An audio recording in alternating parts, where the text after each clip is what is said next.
Let's start with the map product. As Idzik mentioned, our goal for 2024 was to make sure the data is instantly available. So we have made tremendous strides in 2024, where we launched the foundation tier. First, we started with Texas, and then we expanded to multiple states. We'll talk about the states that we are covering. And literally, you can access the utility data within a matter of seconds.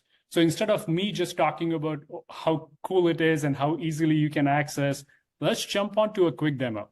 So here's our app. As Idzik was mentioning, the app itself is very intuitive. Now, for the demo, I could go to really good spots like Austin or somewhere in Dallas or Houston, where the utility coverage will be really good. But how about I go into a rural area somewhere in Texas? And how about I pick an intersection over here?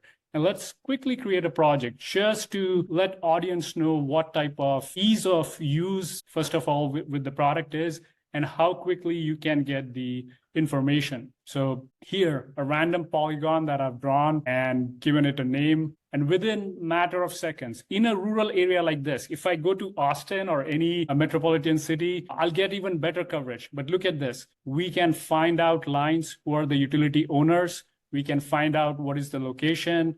We can get some insights, and that's it. This is what our product does. Within a matter of seconds, give you the information that you need for a number of use cases. All right, so that's the mapping product that we delivered, the instant access to data in 2024.